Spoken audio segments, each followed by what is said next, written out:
Hello, my name is Hassan Sorrells, and this is the Leadership Lessons from the Great Books podcast, Shorts. There's no co-host on these Shorts episodes. These are now around 6 to 8 minute long observations, ideas, thoughts, or rants about the literature, philosophy, psychology, and even the theology of leadership. Because listening to me talk about leadership for now around 6 to 8 minutes is still better than reading and trying to understand yet another business book.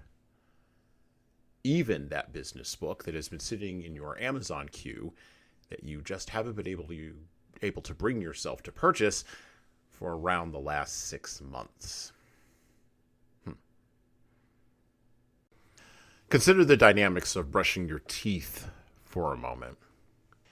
You approach the sink, particularly if it is early in the morning, bleary-eyed.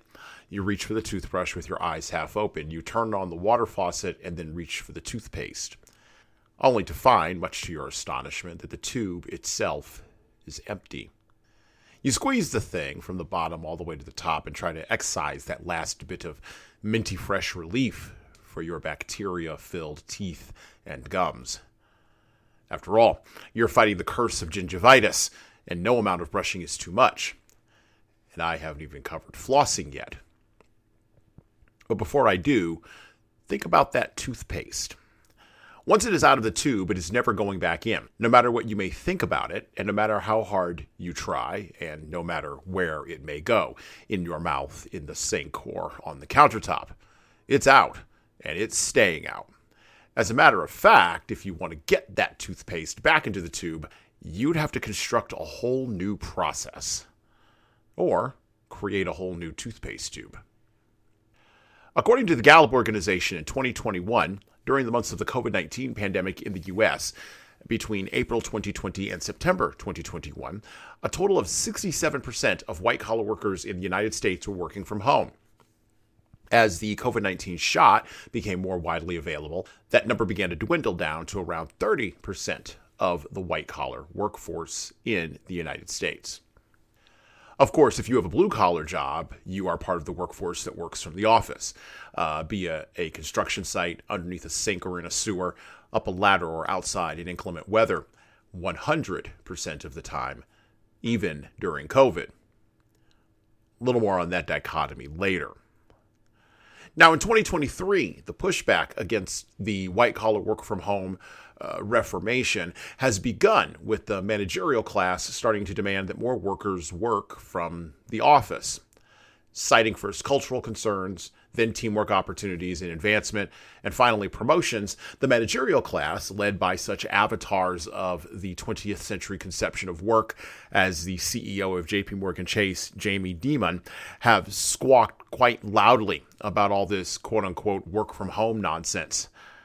But of course, only after they try to apply the same meeting cadence to working from home via video conferencing software as they applied to working in person, and of course after they installed software on your company computer to monitor your keystrokes to make sure you were actually working from home. The managerial class, once the people who benefited the most from working in the office in terms of status, politics, and position, or the ways in which positional leadership defines culture without really defining it, has had enough of the hoi polloi working out of their sights, and now it's time to put the white-collar worker toothpaste back into the white-collar workplace tube. Except there are three things to consider in this dynamic, which increasingly feels like a movie where Mr. Demon is cast as Emperor Palpatine, Elon Musk stars as Darth Vader, and the plucky rebels don't have a Luke Skywalker type because, well, quite frankly, we're all Luke Skywalker. Consideration number 1 of 3, who did the office always work for? Women and minorities, and female minorities especially, like work from home because the environment of the office never really allowed them to advance or make their way based on the blind judgment of productivity.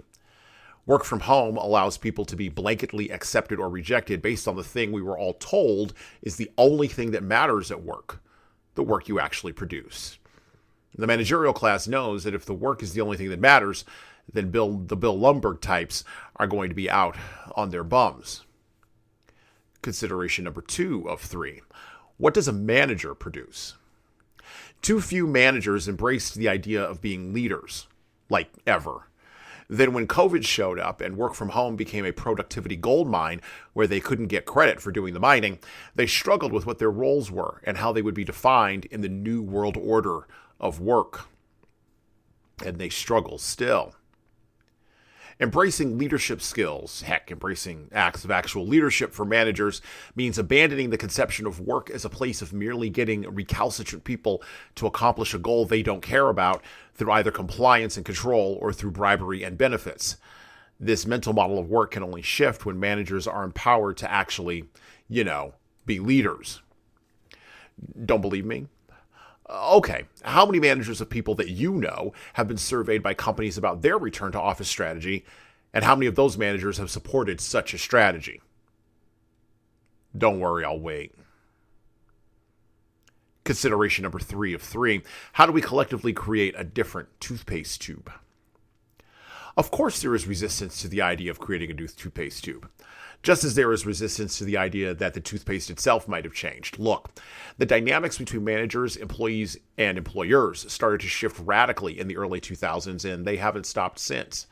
Sure, the COVID-19 work-from-home shelter-in-place 6 weeks to flatten the curve protocols represented a seismic renegotiation of the relationships between people and organizations of every kind, but we would be naive and foolish to claim that the tea leaves couldn't have been clearer and couldn't have been read more clearly before 2020.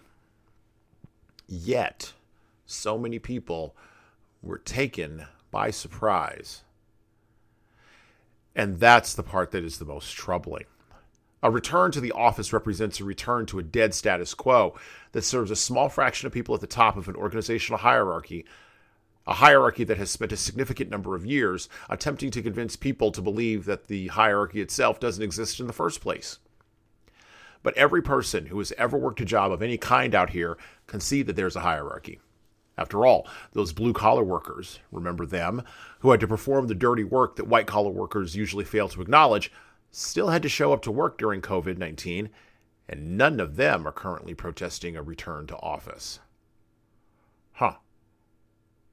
Hierarchies, toothpaste tubes, Bill Lundberg types, statuses, power, and dysfunction disguised as culture are all human problems that require leadership towards human solutions to solve, rather than a papering over with bromides, bribes, and thinly veiled threats.